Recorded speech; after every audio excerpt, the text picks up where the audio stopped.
नमो बुद्धाय, जय भीम।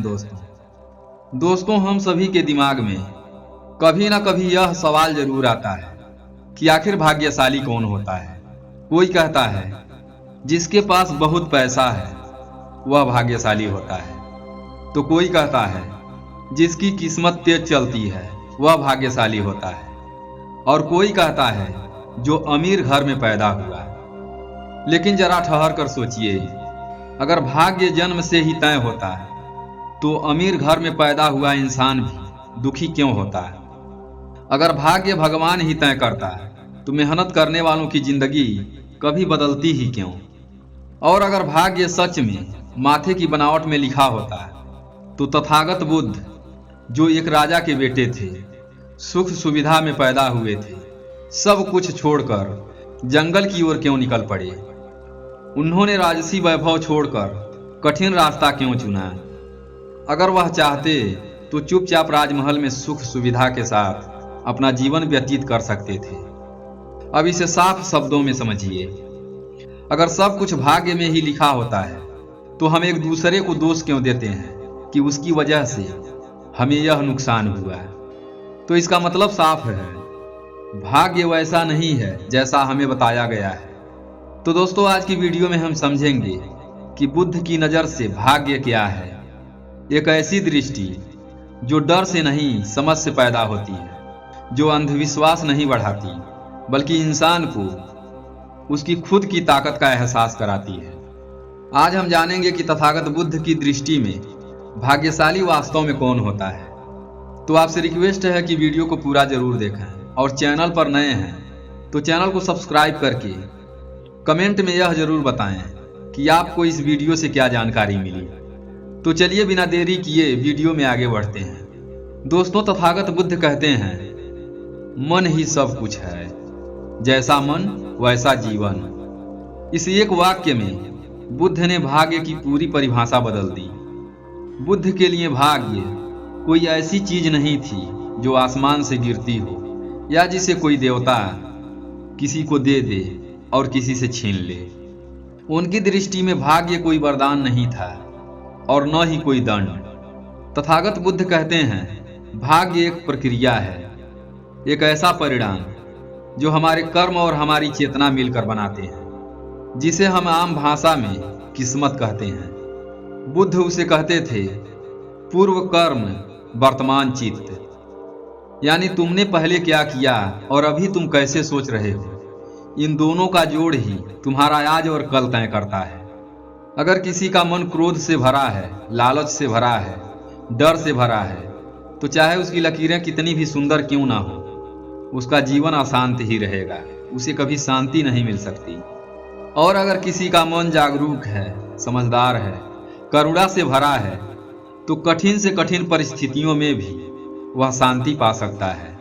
तथागत बुद्ध यहाँ बहुत साफ कहते हैं, मन पहले दुखी होता है, जीवन बाद में। इसलिए बुद्ध भाग्य को भविष्य की चीज नहीं मानते, वह उसे वर्तमान में बनती हुई चीज कहते हैं। तुम आज जिस तरह सोचते हो, जिस तरह प्रक्रिया देते हो, जिस तरह निर्णय लेते हो, वही तुम्हारा कल बन रहा है। इसलिए बुद्ध की दृष्टि में भाग्य कोई रहस्य नहीं, कोई चमत्कार नहीं, भाग्य चेतना का फल है। और यही कारण है कि बुद्ध कहते हैं, अगर मन बदल गया तो भाग्य अपने आप बदलने लगता है। हमारे समाज में एक धारणा बहुत गहरी बैठी हुई है कि इंसान का भाग्य उसके जन्म के साथ ही तय हो जाता है। लोग कहते हैं यह अमीर घर में पैदा हुआ भाग्यशाली है, यह गरीब घर में पैदा हुआ तो यह भाग्यहीन है, अभागा है, यह बड़े कुल में जन्मा है, इसका भविष्य उज्जवल है, और यह साधारण घर में जन्मा है, इसकी जिंदगी संघर्षों से भरी है। लेकिन बुद्ध इस सोच पर सीधा सवाल खड़ा करते हैं। बुद्ध पूछते हैं, क्या राजा का पुत्र कभी दुखी नहीं होता है? क्या भिखारी का पुत्र कभी हंसता नहीं है? अगर जन्म ही भाग्य होता है तो दुख सिर्फ गरीबों को ही मिलता है और सुख सिर्फ अमीरों को ही मिलता है। लेकिन जीवन ऐसा नहीं है। तथागत बुद्ध स्वयं इसका सबसे बड़ा उदाहरण है। वे किसी साधारण घर में नहीं बल्कि एक राजा के महल में पैदा हुए। उनके पास सुख था, सुविधा थी, वैभव था, सुरक्षा थी। फिर भी बुद्ध ने कहा, यह जीवन दुख से भरा है, यह वाक्य बहुत गहरा है। जिस व्यक्ति के पास सब कुछ था वही कह रहा है कि सुख बाहर की चीजों से नहीं आता। अगर जन्म से ही कोई भाग्यशाली होता तो बुद्ध को कभी दुख का अनुभव ही नहीं होता। उन्हें सत्य की खोज में घर छोड़ने की जरूरत ही नहीं पड़ती। इसलिए बुद्ध की दृष्टि में कोई इंसान जन्म से भाग्यशाली नहीं होता, कोई इंसान जन्म से अभागा नहीं होता। बुद्ध कहते हैं जन्म केवल एक शुरुआत है, निर्णय नहीं। भाग्य का निर्माण वंश से नहीं, जाति से नहीं, धन से नहीं। भाग्य का निर्णय जागृति से होता है। जो व्यक्ति जाग जाता है, चाहे वह किसी भी घर में पैदा हुआ हो, वह बुद्ध की नज़र में भाग्यशाली है। और जो व्यक्ति सुख सुविधा में पैदा होकर भी अज्ञान में जीता है, उससे बड़ा भाग्यहीन और अभागा कोई हो ही नहीं सकता। तथागत बुद्ध कहते हैं जो प्रश्न नहीं करता वह कभी सत्य तक नहीं पहुंच सकता है। यह वाक्य साधारण लगता है, लेकिन इसके भीतर पूरी क्रांति छुपी है। क्योंकि समाज हमें बचपन से ही सिखाता है ज्यादा सवाल मत करो, बड़ों की बात मान लो, जो चला आ रहा है वही सही है। लेकिन बुद्ध यहाँ रुक जाते हैं और कहते हैं अगर बिना समझ के मान लेना ही सही होता तो सत्य की खोज की कोई जरूरत ही नहीं होती।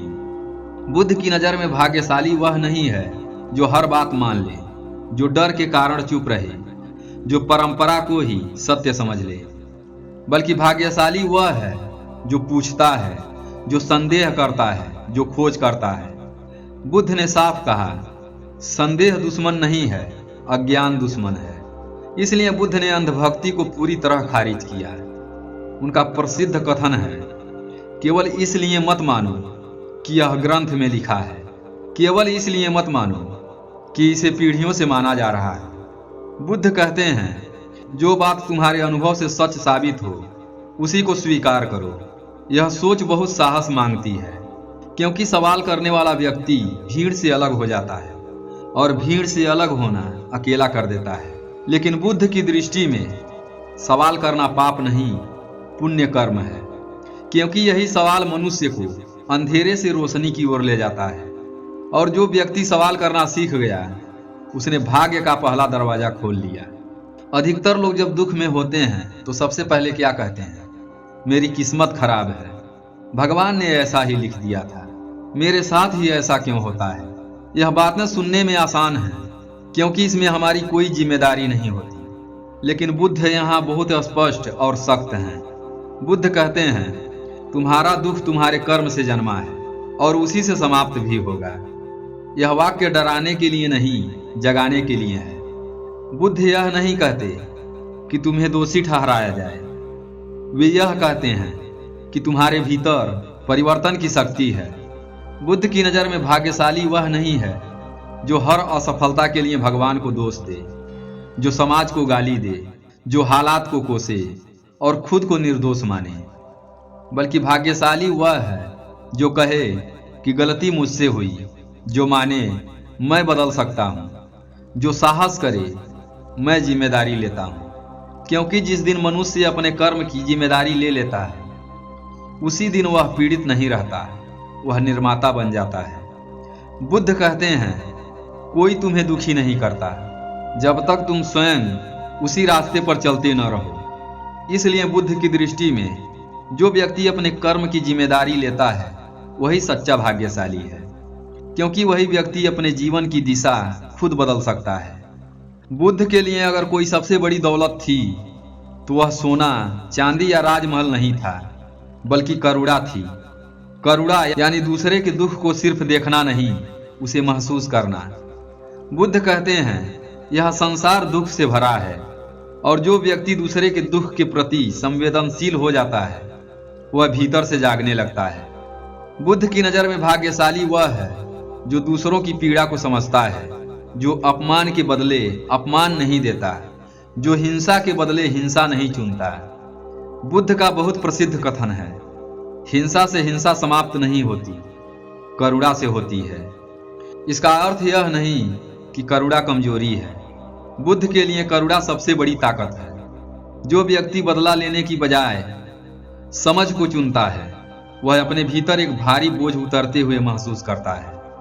ऐसा व्यक्ति चाहे गरीब हो, चाहे अनपढ़ हो, चाहे समाज में छोटा माना जाता हो, फिर भी बुद्ध की नज़र में वह धनवान है और वह भाग्यशाली है। क्योंकि जिसके पास करुणा है उसके पास शांति है, और शांति से बड़ा कोई सौभाग्य नहीं।